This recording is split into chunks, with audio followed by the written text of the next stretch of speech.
Dear children, நம்ம இந்த வீடியோல 11th சாப்டர்ல இருந்து யூசர் டிஃபைன்டு ஃபங்க்ஷன்ஸ் பத்தி பார்க்க போறோம். இந்த டாபிக் நம்மளுடைய கம்ப்யூட்டர் சயின்ஸ் டெக்ஸ்ட் புக்ல பேஜ் நம்பர் 191ல இருக்கு. நம்ம ப்ரீவியஸ் வீடியோல பில்ட்-இன் ஃபங்க்ஷன்ஸ் பத்தி பார்த்தோம். பில்ட்-இன் ஃபங்க்ஷன்ஸ்னா ஒரு ப்ரோக்ராமிங் லாங்குவேஜ் டெவலப் பண்ணும்போது அந்த ப்ரோக்ராமிங் லாங்குவேஜுக்காகவே ஆல்ரெடி டிஃபைன் பண்ணியிருக்கிற ஃபங்க்ஷன்ஸ் தான் பில்ட்-இன் ஃபங்க்ஷன்ஸ்னு சொல்லுவோம். இதான் ப்ரீ டிஃபைன்டு ஃபங்க்ஷன்ஸ்னு சொல்லுவோம். இப்போ யூசர் டிஃபைன்டு ஃபங்க்ஷன்ஸில் ப்ரோக்ராமர் அதாவது யூசர் அவங்க பர்பஸ்க்காக அவங்க தேவைக்கு ஏற்றது மாதிரி ஃபங்க்ஷன்ஸை டிஃபைன் பண்ணிக்கலாம். அதான் யூசர் டிஃபைன்டு ஃபங்க்ஷன்ஸ்னு சொல்கிறோம். இப்போ இந்த யூசர் டிஃபைன்டு ஃபங்க்ஷனில் நம்மளோட ரிட்டர்ன் டைப், அப்புறமா function name, parameter list, arguments எல்லாமே டிஃபைன் பண்ணுறது யூசர் தான். அதனால தான் இதை யூசர் டிஃபைன்டு ஃபங்க்ஷன்ஸ்னு சொல்கிறோம். நம்ம இந்த வீடியோவில் ஃபங்க்ஷன் எப்படி டிஃபைன் பண்ணுறதுன்னு பார்க்க போகிறோம். அதான் ஃபங்க்ஷன் டெஃபினிஷன். அடுத்தது ஃபங்க்ஷன் ப்ரோட்டோடைப், ஃபங்க்ஷன் டிக்ளரேஷனை தான் ஃபங்க்ஷன் ப்ரோட்டோடைப்னு சொல்லுவோம். அடுத்தது நம்ம வாய்டு டைப்போட யூஸ் என்னன்னு பார்க்க போகிறோம். அதான் யூஸ் ஆஃப் வாய்டு கமெண்ட். அடுத்தது நம்ம டிஃபைன் பண்ண ஃபங்க்ஷனை எப்படி ஆக்சஸ் பண்ணுறது, அதான் ஆக்சஸிங் ஏ ஃபங்க்ஷன். அடுத்தது இந்த ஃபங்க்ஷனில் யூஸ் பண்ணுற ஃபார்மல் பராமீட்டர்ஸுக்கும் ஆக்சுவல் பராமீட்டர்ஸுக்கும் உள்ள டிஃப்ரென்ஸ் என்னன்னு பார்க்க போகிறோம். இந்த ஆக்சுவல் பராமீட்டர்ஸை தான் ஆர்குமெண்ட்ஸ்னு சொல்லுவோம். அடுத்தது டிஃபால்ட் ஆர்குமெண்ட்ஸ்னு என்னன்னு பார்க்க போகிறோம். அடுத்தது கான்ஸ்டன்ட் ஆர்குமெண்ட்ஸ் பற்றி பார்க்க போகிறோம். அடுத்தது இந்த ஃபங்க்ஷனுக்கு ஒரு எக்ஸாம்பிள் ப்ரோக்ராம் பார்க்க போகிறோம். யூசர் டிஃபைன்டு ஃபங்க்ஷனோட இன்ட்ரடக்ஷன் பார்க்கலாம். Introduction: we can also define new functions to perform a specific task. some specific task perform பண்ணுறதுக்காக நம்ம யாரும் யூசர் அதாவது ப்ரோக்ராமரும் அவங்க தேவைக்கு ஏற்றது மாதிரி நியூ ஃபங்க்ஷன்ஸை டிஃபைன் பண்ணிக்கலாம். அதான் யூசர் டிஃபைன்டு ஃபங்க்ஷன்ஸ்னு சொல்கிறோம். இந்த ஃபங்க்ஷன்ஸ் எல்லாமே created by the user. Then these are called as user defined functions. User defined functions are created by the user. இப்போ ஒரு ஃபங்க்ஷனுக்கு இன்புட் பாராமீட்டர்ஸ் வேணும்னா அந்த இன்புட் பாராமீட்டர்ஸையும் சேர்த்து நம்ம என்ன பண்ணிக்கலாம், டிஃபைன் பண்ணிக்கலாம். இப்போ பார்த்தீங்கன்னா 2 பாராமீட்டர்ஸ் கொடுத்துருக்கோம். Actually parameters are variables. இப்போ பாராமீட்டர்ஸ் கொடுத்தோம்னா இந்த ஃபங்க்ஷனை கால் பண்ணும்போது இந்த பாராமீட்டர்ஸ்க்கு ஏற்ற மாதிரி நம்ம ஆர்குமெண்ட்ஸ் பாஸ் பண்ணணும். Arguments are values. அதான் இங்கே சொல்லியிருக்கேன். A function can optionally define input parameters that enable callers to pass arguments into the function. Caller யாருன்னா அந்த காலிங் ஃபங்க்ஷனை தான் காலர்னு சொல்கிறோம். இப்போது இந்த ஃபங்க்ஷனை கால் பண்ணும்போது என்ன பண்ணணும், இதுக்கு தேவையான ஆர்குமெண்ட்ஸ் நம்ம பாஸ் பண்ணணும். இந்த பராமீட்டர்ஸுக்கு தேவையான ஆர்குமெண்ட்ஸ் பாஸ் பண்ணணும். To point, a function can also optionally return a value as output. இப்போ இங்கே பார்த்தீங்கன்னா இந்த ரிட்டர்ன் ஸ்டேட்மெண்ட் ஆப்ஷனல் தான். இப்போ இந்த ஃபங்க்ஷனை கால் பண்ணும்போது இந்த ஃபங்க்ஷன் கால் ஆகி body of the function execute ஆகும். இப்போ இங்கே ரிட்டர்ன் ஸ்டேட்மெண்ட் கொடுத்தோன்னா இந்த ரிசல்ட் என்ன பண்ணும், இது வந்து எக்ஸிக்யூட் ஆகி ரிசல்ட் என்ன பண்ணும், அவுட்புட்டாக காலருக்கு ரிட்டர்ன் பண்ணும். இல்லைன்னா ரிட்டர்ன் பண்ணாது. இது வந்து மேண்டேட்டரி கிடையாது, இது வந்து ஆப்ஷனல் தான். Return statement optional. ஃபங்க்ஷன் எப்படி டிஃபைன் பண்ணுறதுன்னு பார்க்கலாம். இது வந்து ஃபங்க்ஷனில் வெரி வெரி இம்பார்ட்டன்ட் பார்ட். இப்போ ஒரு ஃபங்க்ஷனை நம்ம யூஸ் பண்ணுறதுக்கு முன்னாடி, அதாவது ஃபங்க்ஷனை கால் பண்ணுறதுக்கு முன்னாடி அந்த ஃபங்க்ஷன் கம்பல்சரியாக டிஃபைன் பண்ணியிருக்கணும். அதான் function definition. In C++, a function must be defined before it is used anywhere in the program. இப்போ ஒன்ஸ் ஒரு ஃபங்க்ஷன் நம்ம டிஃபைன் பண்ணிட்டோம்னா அந்த ஃபங்க்ஷனை எத்தனை டைம்ஸ் வேணாலும் எங்கே வேணாலும் நம்ம கால் பண்ணிக்கலாம். ஸோ அந்த ஃபங்க்ஷனை யூஸ் பண்ணுறதுக்கு முன்னாடி கம்பல்சரியாக அந்த ஃபங்க்ஷனை டிஃபைன் பண்ணியிருக்கணும். அதான் இங்கே சொல்லியிருக்காங்க. நெக்ஸ்ட் இந்த ஃபங்க்ஷன் டெஃபினிஷனோட ஜெனரல் ஃபார்ம் பார்க்கலாம், அதாவது சின்டாக்ஸ் பார்க்கலாம். See here, the general syntax of a function definition is return data type, function name, அதுக்கப்புறம் parameter list. இங்கே ரிட்டர்ன் டேட்டா டைப்னா இப்போ இந்த body of the function execute ஆகிட்டு இங்கே வர ரிசல்ட்டை நம்ம எந்த டேட்டா டைப்பில் ரிட்டர்ன் பண்ண போகிறோம். ஃப்ளோட்டா, இன்ட்டா, டபுளா, இல்லை வாய்டு கூட கொடுக்கலாம். இப்போ நம்ம எதுவுமே ரிட்டர்ன் பண்ணலைன்னா சிம்பிளாக வாய்டு கொடுக்கலாம். வாய்டு கொடுத்து ஃபங்க்ஷன் நேம் கொடுக்கலாம். இந்த ஃபங்க்ஷன் நேம் யூசர் டிஃபைன் பண்ணுற ஃபங்க்ஷன் நேம் தான். அதுக்கப்புறம் பராமீட்டர் லிஸ்ட். இந்த பராமீட்டர் லிஸ்ட் வந்து ஆப்ஷனல் தான், தேவைன்னா கொடுத்துக்கலாம், இல்லைன்னா வேண்டாம். அதுக்கப்புறம் ஓப்பன் அண்ட் க்ளோசிங் கர்லி பிரேஸுக்குள்ளாடி நம்ம என்ன கொடுக்குறோம், பாடி ஆஃப் த ஃபங்க்ஷன் கொடுக்குறோம். இங்கே இதுதான் ஃபங்க்ஷன் டெஃபினிஷனுடைய சின்டாக்ஸ்.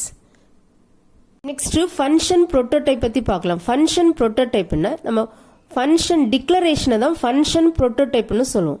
இப்போ ஒரு ஃபங்க்ஷனை எங்கே எப்படி டிக்ளேர் பண்ணுறது, ஃபங்க்ஷனை எந்த ஆர்டரில் நம்ம டிஃபைன் பண்ணுறது, அதான் இந்த ஃபங்க்ஷன் ப்ரோட்டோடைப்பில் பார்க்க போகிறோம். See here, C++ program can contain any number of functions. இப்போ ஒரு C++ ப்ரோக்ராமில் எவ்வளோ நம்பர் ஆஃப் ஃபங்க்ஷன்ஸ் வேணாலும் நம்ம யூஸ் பண்ணிக்கலாம். But it must always have only one main of function to begin the program execution. But எல்லா C++ ப்ரோக்ராம்லையும் கம்பல்சரியாக ஒரு மெயின் ஆஃப் ஃபங்க்ஷன் இருக்கணும். ஏன்னா இந்த மெயின் ஆஃப் ஃபங்க்ஷன்லேருந்து தான் ப்ரோக்ராமோட எக்ஸிக்யூஷன் ஸ்டார்ட் ஆகும். அதனால் எல்லா ப்ரோக்ராம்லையும் கம்பல்சரியாக இந்த மெயின் ஆஃப் ஃபங்க்ஷன் இருக்கணும். It must always have only one main of function to begin the program execution. Next point, we can write the definitions of functions in any order as we wish. இப்போ இந்த function definitions நம்ம எந்த ஆர்டரில் வேணாலும் நம்ம தேவைக்கு ஏற்ற மாதிரி கொடுத்துக்கலாம். Next point, we can define the main of function first and all other functions after that, or we can define all the needed functions prior to main of function. இப்போ நம்ம first main of function கொடுத்துட்டு main of functionக்கு அடுத்து நம்ம என்ன பண்ணிக்கலாம், நம்மளோட user defined ஃபங்க்ஷன்ஸை define பண்ணிக்கலாம். இல்லைன்னா ஃபர்ஸ்ட்டு யூசர் டிஃபைன் ஃபங்க்ஷன் கொடுத்துட்டு நம்ம மெயின் ஆஃப் ஃபங்க்ஷன் கொடுத்துக்கலாம். இது நம்மளோட இஷ்டம் தான் இதெல்லாம். Next point, like a variable declaration a function must be declared before it is used in the program. இப்போ நார்மலாக வேரியபிள் டிக்ளரேஷன் கொடுக்குற மாதிரி ஃபங்க்ஷனும் கம்பல்சரி. நம்ம ஒரு ஃபங்க்ஷனை டிஃபைன் பண்ண போகிறோன்னா அந்த ஃபங்க்ஷனை கம்பல்சரி நம்ம ஃபர்ஸ்ட் என்ன பண்ணணும், டிக்ளேர் பண்ணணும். A function must be declared before it is used in the program. Next point, the declaration statement may be given outside the main of function. இப்போ இந்த declaration, இந்த function declaration நம்ம main of functionக்குள்ளாடியும் கொடுக்கலாம், இந்த main of functionக்கு வெளியேயும் கொடுக்கலாம். அதான் may be given outside the main of function. Next, function declarationக்கு ஒரு simple example கொடுத்துருக்காங்க, long fact of int, double. இப்போ எங்கள் லாங் பார்த்தீங்கன்னா நம்மளோட ரிட்டர்ன் டைப்னா இப்போ function body of the function execute ஆகிட்டு அது ரிட்டர்ன் பண்ணுற வேல்யூ வந்து என்ன டேட்டா டைப்பில் இருக்கணும். அதான் எங்கள் லாங் ரிட்டர்ன் டைப். அதுக்கப்புறம் ஃபேக்ட் வந்து நம்மளுடைய ஃபங்க்ஷன் நேம். அதுக்கப்புறம் இதுதான் லிஸ்ட் ஆஃப் ஆர்குமெண்ட்ஸ். இங்கே வந்து இன்ட் டபுள்னு 2 ஆர்குமெண்ட்ஸ் கொடுத்துருக்காங்க. அதான் இங்கே டீட்டெயில்டாக இந்த பாக்ஸில் எக்ஸ்பிளைன் பண்ணியிருக்காங்க. இங்கே லாங் வந்து ரிட்டர்ன் டைப், அப்புறம் இந்த ஃபேக்ட் வந்து ஃபங்க்ஷன் நேம், அப்புறம் list of arguments int, double. இந்த ரெண்டும் ஃபர்ஸ்ட் ஆர்குமெண்ட் வந்து இன்டிஜர் டேட்டா டைப்பாக இருக்கணும், செகண்ட் ஒன் வந்து டபுளாக இருக்கணும். அதான் list of arguments. Next point, the prototype above provides the following information to the compiler. இப்போ நம்ம பார்த்த இந்த ப்ரோட்டோடைப் கம்பைலருக்கு என்ன இன்ஃபர்மேஷனை ப்ரொவைட் பண்ணுதுன்னு சொல்லியிருக்காங்க. இங்கே பார்த்தீங்கன்னா லாங் வந்து ரிட்டர்ன் டைப், ஃபேக்ட் வந்து நம்மளுடைய ஃபங்க்ஷன் நேம், இங்கே 2 ஆர்குமெண்ட்ஸ் கொடுத்துருக்கோம். இப்போ நம்ம இந்த ஃபங்க்ஷனை கால் பண்ணும்போது நம்ம 2 ஆர்குமெண்ட்ஸ் பாஸ் பண்ணணும். இப்போ இந்த ஃபங்க்ஷன் கால் ஆகி ரிட்டர்ன் பண்ணுற வேல்யூ வந்து லாங் டைப்பாக இருக்கும். இங்கே வந்து ஃபேக்ட் வந்து ஃபங்க்ஷன் நேம். இதை இங்கே எக்ஸ்பிளைன் பண்ணியிருக்காங்க. The return value of the function is of type long. Next fact is the name of the function. இங்கே வந்து fact function name. Next point, the function is called with 2 arguments. இப்போ இந்த ஃபங்க்ஷனை கால் பண்ணும்போது நம்ம 2 ஆர்குமெண்ட்ஸ் பாஸ் பண்ணி கால் பண்ணணும். ஏன்னா 2 பராமீட்டர்ஸ் கொடுத்துருக்கோம். 2 பராமீட்டர்ஸ்க்கும் 2 ஆர்குமெண்ட்ஸ் நம்ம பாஸ் பண்ணணும். இங்கே நம்மளுடைய first argument int data type. அதான் இந்த first argument is of int data type. நம்மளுடைய ஃபர்ஸ்ட் ஆர்குமெண்ட் இன்டிஜர் டேட்டாவாக இருக்கணும். அதுக்கப்புறம் இந்த second argument is of double data type. Second argument double data டைப்பில் இருக்கணும். நெக்ஸ்ட்டு அனதர் எக்ஸாம்பிள் கொடுத்துருக்காங்க, int display of int, int. இது ஒரு function declaration. Function declaration ends with terminator semicolon. இப்போ இங்கே இன்ட் பார்த்தீங்கன்னா நம்மளுடைய ரிட்டர்ன் டைப். இப்போ இந்த ஃபங்க்ஷன் எக்ஸிக்யூட் ஆகி ரிட்டர்ன் பண்ணுற வேல்யூ இன்டீஜர் டேட்டா டைப்பாக இருக்கணும். இந்த டிஸ்பிளே தான் ஃபங்க்ஷன் நேம். இங்கே 2 ஆர்குமெண்ட்ஸ் கொடுத்துருக்கோம். 2 ஆர்குமெண்ட்ஸுமே இன்டீஜர் டேட்டா டைப்பில் இருக்கும். அதான் இங்கே எக்ஸ்பிளைன் பண்ணியிருக்காங்க. The above function prototype provides details about the return type, data type, name of the function and the list of formal parameters or arguments.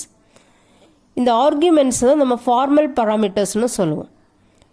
இப்போ இங்கே பார்த்தீங்கன்னா இது வந்து நம்மளுடைய function name, display function name, int வந்து நம்மளுடைய return type, அப்புறம் இங்கே 2 ஆர்குமெண்ட்ஸ் கொடுத்துருக்கோம். நெக்ஸ்ட் இங்கே பார்த்தீங்கன்னா வாய்டுன்னு ஒரு டைப் இருக்குது. இந்த வாய்டு டைப்போட யூசஸ் என்னன்னு பார்க்கலாம். இங்கே இந்த வாய்டு டைப்பை நம்ம ரிட்டர்ன் டைப்புக்கு மட்டும்தான் யூஸ் பண்ணுவோம். இது வந்து டேட்டா டைப்பில் யூஸ் பண்ண மாட்டோம். ரிட்டர்ன் டைப்புக்கு தான் இந்த வாய்டு டைப் யூஸ் பண்ணுறோம். வாய்டுனாலே நல், எம்டி. இப்போ ஒரு ஃபங்க்ஷன் கால் ஆகி அந்த body of the function execute ஆகி இப்போ இந்த ஃபங்க்ஷன் எந்த வேல்யூஸையுமே ரிட்டர்ன் பண்ண வேண்டாம் அப்படின்னா நம்ம இந்த ரிட்டர்ன் டைப் வாய்டு யூஸ் பண்ணிக்கலாம். ஸோ இதை இண்டிகேட் பண்ணுறது, இந்த ஃபங்க்ஷன் வந்து எந்த வேல்யூஸையும் ரிட்டர்ன் பண்ண போகிறது இல்லை, அதை இண்டிகேட் பண்ணுறதுக்கு இந்த வாய்டு டைப் நம்ம யூஸ் பண்ணுறோம். அதான் to indicate the function does not return A value. இந்த ஃபங்க்ஷன் எந்த வேல்யூஸையுமே ரிட்டர்ன் பண்ண போகிறது இல்லை, அதை இண்டிகேட் பண்ணுறது இந்த வாய்டு ரிட்டர்ன் டைப் யூஸ் பண்ணுறோம். Next to declare a generic pointer. இப்போ ஜெனரிக் பாயிண்டர்னாலே வாய்டு பாயிண்டர், வாய்டு பாயிண்டர்னாலே டைப்லெஸ் பாயிண்டர். எந்த டேட்டா டைப்புமே கொடுக்குற பாயிண்டரை தான் டைப்லெஸ் பாயிண்டர்னு கொடுப்போம். ஸோ அந்த டைப்லெஸ் பாயிண்டர் அதான் வாய்டு பாயிண்டர்னு சொல்லுவோம், அதான் ஜெனரிக் பாயிண்டர். இந்த ஜெனரிக் பாயிண்டரை டிக்ளேர் பண்ணுறது நம்ம இந்த வாய்டு யூஸ் பண்ணுவோம். இதான் 2 important purposes of void. Next இந்த வாய்ட் டைப் யூஸ் பண்ணி ஒரு எக்ஸாம்பிள் கொடுத்துருக்காங்க. For example void fun of void. இப்போ இங்கே நம்மளுடைய ரிட்டர்ன் டைப் வாய்டு, அடுத்தது ஃபன் வந்து நம்மளுடைய ஃபங்க்ஷன் நேம், இங்கே அதுக்கப்புறம் ஆர்குமெண்ட்ல இங்கே வாய்டு கொடுத்துருக்காங்க. இதோட மீனிங் என்ன, இந்த ஃபங்க்ஷன் எந்த வேல்யூஸையும் ரிட்டர்ன் பண்ண போகிறதும் கிடையாது, எந்த வேல்யூஸையும் ரிசீவ் பண்ண போகிறதும் கிடையாது. இப்போ இங்கே வாய்டுனால எதையுமே ரிசீவும் பண்ணாது, அதான் இதோட meaning. The above function prototype tells compiler that the function fun of neither receives values from calling function nor return any value to the calling program. இப்போ ஃபங்க்ஷன் எப்படி டிக்ளேர் பண்ணுறதுன்னு பார்த்தோம், அடுத்தது எப்படி ஒரு ஃபங்க்ஷன் டிஃபைன் பண்ணுறதுன்னு பார்த்தோம். இப்போ நம்ம டிஃபைன் பண்ண ஃபங்க்ஷனை எப்படி நம்ம ப்ரோக்ராமில் எக்ஸ்பிளிசிட்டாக கால் பண்ணுறதுன்னு பார்க்க போகிறோம். The user-defined function should be called explicitly using its name and required arguments to be passed. இப்போ நம்ம டிஃபைன் பண்ண ஃபங்க்ஷனை நம்ம ப்ரோக்ராமில் எக்ஸ்பிளிசிட்டாக எப்படி கால் பண்ணலான்னா, இப்போ அந்த ஃபங்க்ஷனோட நேம், இப்போ அந்த ஃபங்க்ஷனில் நம்ம எவ்வளோ பராமீட்டர்ஸ் கொடுத்துருக்கோமோ அந்த பராமீட்டர்ஸ்க்கு ஏற்ற மாதிரி ஆர்குமெண்ட்ஸை பாஸ் பண்ணி நம்ம என்ன பண்ணலாம், அந்த ஃபங்க்ஷனை கால் பண்ணிக்கலாம். Next point, the compiler refers to the function prototype to check whether the function has been called correctly. இப்போ நம்மளோட கம்பைலர் நம்ம கால் பண்ண ஃபங்க்ஷனை கரெக்டாக கால் பண்ணியிருக்கோமான்னு செக் பண்ணும். இப்போ நம்பர் ஆஃப் ஆர்குமெண்ட்ஸ் கரெக்டாக கொடுத்துருக்கோமா, அந்த கரெக்டான டேட்டா டைப்பில் கொடுத்துருக்கோமா, அதை வந்து கம்பைலர் செக் பண்ணும். கரெக்டாக இருந்துச்சுன்னா என்ன பண்ணும், body of the function execute ஆகும். இல்லைன்னா if the argument type does not match exactly with the data type defined in the prototype, இப்போ நம்ம பாஸ் பண்ண ஆர்குமெண்ட் அதோட டேட்டா டைப் வந்து நம்ம ஆல்ரெடி ப்ரோட்டோடைப் டிஃபைன் பண்ணியிருக்கோம்ல அதில் மேட்ச் ஆகலைன்னா the compiler will perform type conversion. Compiler என்ன பண்ணும், டைப் கன்வர்ஷன் பண்ண ட்ரை பண்ணும். டைப் கன்வர்ஷன் பண்ண முடிஞ்சால் மட்டும்தான் பண்ணும், அதான் if possible the compiler will perform type conversion. Suppose type conversion பண்ண முடியலைன்னா என்ன பண்ணும், யூசருக்கு அதை எதிர் மெசேஜாக கொடுக்கும். The if type conversion is impossible பண்ண முடியலனா the compiler generates an error message. compiler error message என்ன பண்ணும், யூசருக்கு ஜெனரேட் பண்ணி கொடுக்கும். நெக்ஸ்ட் இந்த காலிங் ஃபங்க்ஷனுக்கு சம் எக்ஸாம்பிள்ஸ் கொடுத்துருக்காங்க. First display of. இங்கே பார்த்தீங்கன்னா எந்த ரிட்டர்ன் வேல்யூவும் இல்லை, எந்த ஆர்குமெண்ட்ஸும் இல்லை. அதாவது calling function without a return value and without any arguments, எந்த ஆர்குமெண்ட்ஸும் இல்லை, எந்த ரிட்டர்ன் வேல்யூவும் இல்லை. Second display of x comma y. இங்கே பார்த்தீங்கன்னா ரிட்டர்ன் வேல்யூ இல்லை, பட் ஆர்குமெண்ட்ஸ் இருக்குது, எக்ஸ் அண்ட் ஒய் ஆர்குமெண்ட்ஸ் இருக்குது. then calling the function without a return value and with arguments. Third பார்த்தீங்கன்னா X is equal to display of. இங்கே பார்த்தீங்கன்னா return value இருக்குது, arguments கிடையாது. then calling the function with a return value and without any argument. அடுத்து பார்த்தீங்கன்னா return value இருக்குது, ஆர்குமெண்ட்ஸும் இருக்குது. then calling the function with a return value and with arguments. next formal parametersக்கும் actual parametersக்குள்ள difference பார்க்கலாம். இந்த actual parameters அதை நம்ம argumentsனு சொல்லுவோம். first arguments or parameters are the means to pass values from the calling function to the called function. இப்போ நம்ம calling functionல இருந்து called ஃபங்க்ஷனுக்கு என்ன பண்ணுவோம், வேல்யூஸை பாஸ் பண்ணுவோம். இப்போ ஃபங்க்ஷனை கால் பண்ணும்போது நம்ம என்ன பண்ணுவோம், வேல்யூஸ் பாஸ் பண்ணுவோம். அதுதான் ஆர்குமெண்ட்ஸ்னு சொல்லுவோம், ஆர்குமெண்ட்ஸ் ஆர் பராமீட்டர்ஸ்னு சொல்லுவோம். இப்போது ஃபார்மல் பராமீட்டர்னா என்னன்னு பார்க்கலாம். The variables used in the function definition as parameters are known as formal parameters. இப்போ நம்ம ஃபங்க்ஷனை டிஃபைன் பண்ணும்போது வேரியபிள்ஸ் யூஸ் பண்ணுவோம். அந்த வேரியபிள்ஸை தான் நம்ம ஃபார்மல் பராமீட்டர்ஸ்னு சொல்லுவோம். ஃபங்க்ஷன் டெஃபினிஷன் அது வந்து கால்டு ஃபங்க்ஷன் சொல்லுவோம். அந்த கால்டு ஃபங்க்ஷனில் யூஸ் பண்ணுற வேரியபிள்ஸை தான் நம்ம ஃபார்மல் பராமீட்டர்ஸ்னு சொல்லுவோம். Next the constants, variables or expressions used in the function call are known as actual parameters. இந்த காலிங் ஃபங்க்ஷன் ஃபங்க்ஷனை கால் பண்ணும்போது என்ன பண்ணுவோம், அதில் சம் கான்ஸ்டன்ட் வேல்யூ யூஸ் பண்ணலாம், இல்லை சம் வேரியபிள்ஸ் யூஸ் பண்ணுவோம், ஆர் சம் எக்ஸ்பிரஷன்ஸ் யூஸ் பண்ணுவோம். இதை தான் நம்ம ஆக்சுவல் பராமீட்டர்ஸ்னு சொல்லுவோம். இந்த ஆக்சுவல் பராமீட்டர்ஸை தான் நம்ம ஆர்குமெண்ட்ஸ்னு சொல்லுவோம். நெக்ஸ்ட் இந்த ஃபார்மல் அண்ட் ஆக்சுவல் பராமீட்டர்ஸ்க்கு ஒரு எக்ஸாம்பிள் கொடுத்துருக்காங்க. இங்கே பார்த்தீங்கன்னா ஒரு ஃபங்க்ஷன் டிஃபைன் பண்ணியிருக்கோம். இந்த ஃபங்க்ஷனோட return type int return type, sum வந்து ஃபங்க்ஷன் நேம். இங்கே 2 parameters கொடுத்துருக்கு. First parameter x integer data டைப்பில் கொடுத்துருக்கோம். செகண்ட் parameter y அதுவும் இன்டீஜரில் கொடுத்துருக்கோம். இப்போ இது வந்து ஃபங்க்ஷன் டெஃபினிஷன். இந்த ஃபங்க்ஷனை டிஃபைன் பண்ண இது வந்து body of the function. Function define பண்ணும்போது இங்கே கொடுத்துருக்கிற parameters இதை தான் parameters ஆர் வேரியபிள்ஸ். இந்த வேரியபிள்ஸ் தான் ஃபார்மல் parametersனு சொல்லுவோம். Formal parameters. இப்போ இங்கே பார்த்தீங்கன்னா மெயின் ஃபங்க்ஷனில் இங்கே நம்ம இந்த ஃபங்க்ஷனை கால் பண்ணுறோம். இதான் ஃபங்க்ஷனை கால் பண்ணுறோம். இதான் காலிங் ஃபங்க்ஷன். இது வந்து கால்டு ஃபங்க்ஷன் சொல்லுவாங்க. ஃபங்க்ஷனை கால் பண்ணும். இங்கே பார்த்தீங்கன்னா ஏன் பின்னு 2 வேரியபிள்ஸில் 2 வேல்யூஸ் இங்கே ரீட் பண்ணி வச்சுருக்கோம். ஸோ அந்த வேல்யூஸ் இருக்கிற வேரியபிள்ஸ் நம்ம இங்கே என்ன பண்ணுறோம், பாஸ் பண்ணுறோம். பாஸ் பண்ணி இந்த ஃபங்க்ஷனை கால் பண்ணுறோம். இந்த சம் ஆஃப் ஃபங்க்ஷனை கால் பண்ணுறோம். Sum of a, b. இப்போ என்னாகும், இந்த ஃபங்க்ஷன் கால் ஆகும். இப்போ இந்த ஃபங்க்ஷன் கால் பண்ணும்போது இங்கே 2 parameters கொடுத்துருக்கோம். 2 parametersக்கும் 2 arguments பாஸ் பண்ணோம். ஸோ இந்த ஆர்குமெண்ட்ஸ் தான் நம்ம ஆக்சுவல் parametersனு சொல்கிறோம். a, b 2 வேரியபிள்ஸை 2 ஆர்குமெண்ட்ஸாக கொடுத்துருக்கோம். இந்த ஆர்குமெண்ட்ஸ் தான் நம்மளுடைய actual parameters. So we can see about default arguments. Default argumentsனா இப்போ ஃபங்க்ஷன் ப்ரோட்டோடைப்னா தெரியும். ஃபங்க்ஷன் டிக்ளரேஷனை தான் ஃபங்க்ஷன் ப்ரோட்டோடைப்னு சொல்கிறோம். இப்போ இந்த ஃபங்க்ஷன் ப்ரோட்டோடைப்பில் இருக்கிற ஃபார்மல் parameters இங்கே பார்த்தீங்கன்னா n1 and n2னு 2 ஃபார்மல் parameters இருக்குது. இந்த ஃபார்மல் parametersக்கு நம்ம டிஃபால்ட் வேல்யூஸை அசைன் பண்ணிக்கலாம். இதுதான் டிஃபால்ட் ஆர்குமெண்ட்ஸ்னு சொல்கிறோம். இப்போ இந்த ஃபங்க்ஷன் ப்ரோட்டோடைப்பில் இந்த ஃபார்மல் parametersக்கு டிஃபால்ட் வேல்யூஸ் அசைன் பண்ணுறது தான் டிஃபால்ட் ஆர்குமெண்ட்ஸ்னு சொல்கிறோம். Next point, the default arguments allows to omit some arguments when calling the function. இந்த default arguments நம்ம கொடுத்தோம்னா நம்ம ஃபங்க்ஷனை கால் பண்ணும்போது நம்ம arguments பாஸ் பண்ணுறதை omit பண்ணிக்கலாம். அதான் இங்கே சொல்லியிருக்காங்க. default arguments allows to omit some arguments when calling the function. இப்போ நம்ம ஃபங்க்ஷனை கால் பண்ணும்போது arguments பாஸ் பண்ணோன்னா அந்த arguments தான் எடுத்துக்கும். இப்போ ஆர்குமெண்ட்ஸ் ஒமிட் பண்ணாதான் நம்ம டிஃபால்ட் ஆர்குமெண்ட்ஸ் கொடுத்துருக்கிறத எடுத்து யூஸ் பண்ணிக்கும். Next point, when calling a function for any missing arguments, compiler uses the values in default arguments for the called function. இப்போ நம்ம ஃபங்க்ஷனை கால் பண்ணும்போது ஏதாவது ஆர்குமெண்ட்ஸ் மிஸ் பண்ணணும்னா கம்பைலர் என்ன பண்ணணும்னா டிஃபால்ட் ஆர்குமெண்ட்ஸில் கொடுத்துருக்கிற வேல்யூஸ் எடுத்து கால்டு ஃபங்க்ஷனுக்கு யூஸ் பண்ணிக்கும். Next point, the default values given in the form of variable initialization. இந்த default values வந்து நம்ம variable initialization மாதிரி கொடுக்கணும். இப்போ இங்கே பார்த்தீங்கன்னா void வந்து return type, default value நம்மளுடைய function name, அதுக்கப்புறம் இங்கே 2 formal parameters கொடுத்துருக்கோம். n1, n2 ரெண்டுமே integer data typeல கொடுத்துருக்கோம். n1க்கு 10 initialize பண்ணியிருக்கோம். n2 வேரியபிளுக்கு 100 initialize பண்ணியிருக்கோம். நம்ம ஃபங்க்ஷனை கால் பண்ணும்போது நம்ம எந்த ஆர்குமெண்ட்ஸும் பாஸ் பண்ணலைன்னா மட்டும்தான் இந்த டிஃபால்ட் வேல்யூஸ் எடுத்து யூஸ் பண்ணிக்கும். நம்ம பாஸ் பண்ணோன்னா அந்த பாஸ் பண்ணுற வேல்யூஸும் எடுத்து யூஸ் பண்ணிக்கும். பாஸ் பண்ணலைன்னா மட்டும்தான் இந்த டிஃபால்ட் வேல்யூஸ் எடுத்து யூஸ் பண்ணிக்கும். That is important. நெக்ஸ்ட் இதுக்கு சம் எக்ஸாம்பிள்ஸ் பார்க்கலாம். இங்கே first example default value of x, y. இப்போ நம்ம இந்த ஃபங்க்ஷனை கால் பண்ணும்போது 2 ஆர்குமெண்ட்ஸ் பாஸ் பண்ணுறோம். இப்போ இந்த எக்ஸ் வேரியபிள் இருக்கிற வேல்யூ இந்த n1 பராமீட்டருக்கு அசைன் ஆகும். அதே மாதிரி ஒய் வேரியபிள் இருக்கிற வேல்யூ n2 பராமீட்டருக்கு அசைன் ஆகும். இப்போ இந்த டிஃபால்ட் வேல்யூ ஒமிட் பண்ணிடும். டிஃபால்ட் வேல்யூவை கன்சிடர் பண்ணாது. இப்போ டிஃபால்ட் வேல்யூ ஆஃப் 200, 150. எகெயின் நம்ம என்ன பண்ணுறோம், ஃபங்க்ஷனை கால் பண்ணும்போது 2 ஆர்குமெண்ட்ஸ் பாஸ் பண்ணுறோம். ஆர்குமெண்ட்ஸ் பாஸ் பண்ணுறதுனால இந்த டிஃபால்ட் வேல்யூவை கன்சிடர் பண்ணாது.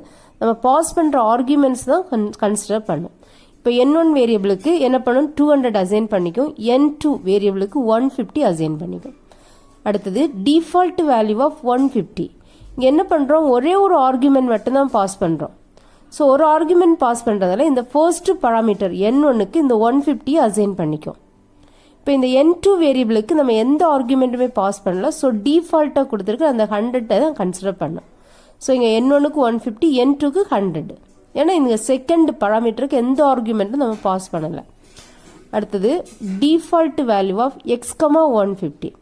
இப்போ இந்த ஃபர்ஸ்ட் பராமீட்டர் n1க்கு எக்ஸ் வேரியபிளோட வேல்யூவை அசைன் பண்ணிக்கும். செகண்ட் பராமீட்டர் n2க்கு 150 அசைன் பண்ணிக்கும். Next point, the default values can be included in the function prototype from right to left. இப்போ இந்த ஃபங்க்ஷன் ப்ரோட்டோடைப்பில் நம்ம டிஃபால்ட் வேல்யூஸ் கொடுக்குறதா இருந்தால் ரைட்லேருந்து லெஃப்டில் தான் கொடுக்கணும். லெஃப்ட்லேருந்து ரைட்டில் இல்லை இன் பிட்வீன்ல எல்லாம் எதுவுமே கொடுக்கக்கூடாது. இதுக்கு 2 டிஃப்ரெண்ட் எக்ஸாம்பிள்ஸ் கொடுத்துருக்காங்க. void default value, இங்கே void வந்து return type, default value நம்மளுடைய function name. இங்கே 2 formal parameters கொடுத்துருக்கு, n1 n2. இப்போ இங்கே n1 லெஃப்டில் இருக்கிற வேரியபிளுக்கு என்ன பண்ணியிருக்குங்க, டிஃபால்ட் வேல்யூ அசைன் பண்ணியிருக்கு. ஸோ இந்த மாதிரி கொடுக்குறது மிஸ்டேக்கு. ஸோ நம்ம இந்த டிஃபால்ட் வேல்யூஸ் கொடுக்குறதா இருந்துச்சுன்னா நம்ம ரைட்லேருந்து லெஃப்ட்டில் தான் கொடுக்கணும். ரைட்டில் இருக்கிற ஃபார்மல் பராமீட்டருக்கு தான் ஃபர்ஸ்ட் அசைன் பண்ணணும். இங்கே ரைட்டில் இருக்கிற ஃபார்மல் பராமீட்டர் கொடுக்காம லெஃப்ட்டில் கொடுத்துருக்கு. ஸோ இதனால தான் இது இன்வேலிட் ப்ரோட்டோடைப். அடுத்து அனதர் எக்ஸாம்பிள் பார்க்கலாம். இப்போ இந்த எக்ஸாம்பிளில் பார்த்தீங்கன்னா n2 வேரியபிள் தான் ரைட் மோஸ்ட்டில் இருக்குது. ஸோ ரைட் மோஸ்ட்டில் இருக்கிற ஃபார்மல் பராமீட்டருக்கு தான் ஃபர்ஸ்ட் டிஃபால்ட் வேல்யூ கொடுத்துருக்கு. ஸோ செகண்ட் இதுக்கு கொடுக்கல, அது மிஸ்டேக் கிடையாது. நீங்கள் டிஃபால்ட் வேல்யூஸ் கொடுத்தீங்கன்னா இல்லை ரைட்லேருந்து லெஃப்டில் கொடுக்கணும். இன் பிட்வீனில் இல்லை ஃபர்ஸ்ட் லெஃப்ட்லேருந்து ரைட்ல எல்லாம் அலோடு கிடையாதுங்க. இந்த செகண்ட் ஒன் வந்து வேலிட் ப்ரோட்டோடைப், ஃபர்ஸ்ட் ஒன் வந்து invalid prototype. Next constant argument பற்றி பார்க்கலாம். கான்ஸ்டன்ட்னாலே தெரியும், இந்த value does not change during execution of the program. இந்த கான்ஸ்டன்ட் வேரியபிளோட வேல்யூ வந்து சேஞ்ச் ஆகாது. The constant variable can be declared using const keyword. இப்போ இந்த constant variable நம்ம const ஒரு keyword யூஸ் பண்ணி declare பண்ணுவோம். The const keyword makes variable value stable. இந்த const keyword நம்ம இந்த வேரியபிளோட வேல்யூவை ஸ்டேபிளாக வச்சுக்க முடியும். இந்த வேல்யூவை சேஞ்ச் பண்ண முடியாது. சேஞ்ச் பண்ண ட்ரை பண்ணால் நமக்கு எரர் வரும். Point, the constant variable should be initialized while declaring. இப்போ ஃபங்க்ஷன் டிக்ளேர் பண்ணும்போது இந்த கான்ஸ்டன்ட் வேரியபிளுக்கு வேல்யூஸ் நம்ம இனிஷியலைஸ் பண்ணணும். Next point, the const modifier enables to assign an initial value to a variable that cannot be changed later inside the body of the function. இப்போ இந்த கான்ஸ்ட் modifier use பண்ணி நம்ம initial value ஒரு வேரியபிளுக்கு assign பண்ணிட்டோன்னா நம்ம later அதுக்கப்புறமா இந்த body of the function, இந்த ஃபங்க்ஷன் கால் பண்ணும்போது பாடி ஆஃப் த ஃபங்க்ஷனில் நம்ம இந்த கான்ஸ்டன்ட் வேரியபிளோட வேல்யூ வந்து சேஞ்ச் பண்ண முடியாது. நெக்ஸ்ட் இதோட சின்டாக்ஸ் பார்க்கலாம். Return type, function name. இங்கே பார்த்தீங்கன்னா பராமீட்டரில் இங்கே கான்ஸ்ட்னு ஒரு கீவேர்டு ஆட் பண்ணுறோம், அவ்வளோதான் கான்ஸ்ட். அடுத்து as usual data type variable is equal to value. இங்கே வேரியபிளுக்கு ஒரு கான்ஸ்டன்ட் வேல்யூ அசைன் பண்ணுறோம். ஸோ அப்படி இங்கே கான்ஸ்ட் கீவேர்டு கொடுத்தாலும் இது வந்து கான்ஸ்டண்ட்டாக மாறிடும். இந்த வேல்யூவை இன்னும் பண்ண முடியாது, ஃபியூச்சரில் நம்ம சேஞ்ச் பண்ண முடியாது. நெக்ஸ்ட் இதோட எக்ஸாம்பிள் பார்க்கலாம். Int minimum of const int A is equal to 10. இப்போ இந்த இன்ட் வந்து ரிட்டர்ன் டைப், மினிமம் வந்து ஃபங்க்ஷன் நேம், இங்கே const keyword, int A is equal to 10. இப்போ இங்கே ஏ வேரியபிளுக்கு வேல்யூ 10 கொடுத்துருக்கோம். இப்போ இந்த கான்ஸ்ட் கீவேர்டு கொடுத்ததுனால இது வந்து கான்ஸ்டண்ட்டாக மாறிடும். இப்போ இந்த வேல்யூ வந்து ஃபியூச்சரில் நம்ம சேஞ்ச் பண்ண முடியாது. சேஞ்ச் பண்ண ட்ரை பண்ணால் எரர் காமிக்கும். Another example பார்க்கலாம். float area of const float pi is equal to 3.14 int r is equal to 5. இப்போ இங்கே பார்த்தீங்கன்னா float வந்து return type, area வந்து நம்மளுடைய function name, இங்கே const keyword. இப்போ float pi variable வந்து இப்போ கான்ஸ்டண்ட்டாக மாறிடும். இப்போ இந்த pi வேரியபிளோட வேல்யூ வந்து கான்ஸ்டண்ட்டாக இருக்கும், இதை வந்து சேஞ்ச் பண்ண முடியாது. அதோட வேல்யூ வந்து 3.14. நெக்ஸ்ட் இந்த கான்ஸ்டன்ட் ஆர்குமெண்ட்டுக்கு ஒரு சிம்பிள் எக்ஸாம்பிள் ப்ரோக்ராம் பார்க்கலாம். இங்கே நம்ம area of circle find out பண்ண போகிறோம். ஃபர்ஸ்ட்டு நம்ம ப்ரோக்ராமுக்கு தேவையான ஹெடர் ஃபைல், அடுத்து நேம் ஸ்பேஸ் இன்க்ளூட் பண்ணியிருக்கோம். அடுத்து இங்கே ஏரியா ஆஃப்னு ஒரு ஃபங்க்ஷன் டிஃபைன் பண்ணியிருக்கோம். இதோட return type double, area function name, இங்கே 2 ஃபார்மல் பராமீட்டர்ஸ் கொடுத்துருக்கோம். இங்கே கான்ஸ்ட் டபுள் ஆர், இங்கே நம்ம வேல்யூ கொடுக்கல. ஸோ நம்ம ஃபங்க்ஷனை கால் பண்ணும்போது என்ன வேல்யூ கொடுக்குறோமோ அந்த வேல்யூவை கான்ஸ்டன்ட்டாக எடுத்துக்கும். நம்ம இந்த பாடி ஆஃப் த ஃபங்க்ஷனில் இந்த ஆர் வேல்யூவை நம்ம எதுவும் சேஞ்ச் பண்ண முடியாது. அடுத்தது கான்ஸ்ட் டபுள் பை இஸ் ஈக்குவல் 3.14. இங்கே பைக்கு 3.14 இனிஷியலைஸ் பண்ணியிருக்கோம். இதே நம்ம கான்ஸ்டன்ட் எடுத்திருக்கோம், கான்ஸ்டன்ட் வேல்யூவை எடுத்திருக்கோம். ஸோ இந்த வேல்யூவை நம்ம சேஞ்ச் பண்ண முடியாது. அடுத்து பாடி ஆஃப் த ஃபங்க்ஷன் கொடுத்துருக்கோம். இப்போ மெயின் ஃபங்க்ஷன்லேருந்து பார்க்கலாம். மெயின் ஃபங்க்ஷனில் ஃபர்ஸ்ட் நம்ம ப்ரோக்ராமுக்கு தேவையான வேரியபிள்ஸ் நம்ம டிக்ளேர் பண்ணுறோம். இங்கே பார்த்தீங்கன்னா நம்ம ஏரியா ஆஃப் சர்க்கிள் ஃபார்முலா தெரியும், பை ஆர் ஸ்கொயர். இப்போது நமக்கு ரேடியஸ் வேல்யூ வேணும். ரேடியஸ் வேல்யூ நம்ம ரீட் பண்ணுறதுக்காக ரேடுன்னு ஒரு வேரியபிள் எடுத்திருக்கோம், அதை வந்து டபுள் டேட்டா டைப்பில் கொடுத்துருக்கோம். அடுத்து இந்த ரேடியஸ் கால்குலேட் பண்ணி ரிசல்ட் ஆர்இஎஸ்னு ஒரு வேரியபிளை ஸ்டோர் பண்ணி வைக்க போகிறோம். ஸோ அதுக்காக ஆர்இஎஸ்னு ஒரு வேரியபிளை இங்கே டபுள் டேட்டா டைப்பில் டிக்ளேர் பண்ணியிருக்கோம். அடுத்து நம்ம ரேடியஸ் வேல்யூ ரீட் பண்ண போகிறோம். ரீட் பண்ணுறதுக்கு முன்னாடி யூசருக்கு தெரிஞ்சுக்கிறதுக்காக அவுட்புட் ஸ்க்ரீனில் ஒரு மெசேஜ் பாஸ் பண்ணுறோம். இங்கே என்டர் ரேடியஸ் அப்படின்னு ஒரு மெசேஜை அவுட்புட் ஸ்க்ரீனில் பாஸ் பண்ணுறோம். அதுக்கு தான் இந்த ஸ்டேட்மெண்ட் கொடுத்துருக்கோம், cout/n enter radius. இப்போ இந்த மெசேஜ் அவுட்புட் ஸ்க்ரீனில் டிஸ்பிளே ஆகும். இப்போ யூசருக்கு என்ன இன்புட் கொடுக்கணும்னு தெரியும். இங்கே சின் ரேட். இப்போ இந்த ரேட் வேரியபிளில் நம்ம ரீட் பண்ண ரேடியஸ் வேல்யூ இங்கே இருக்குது.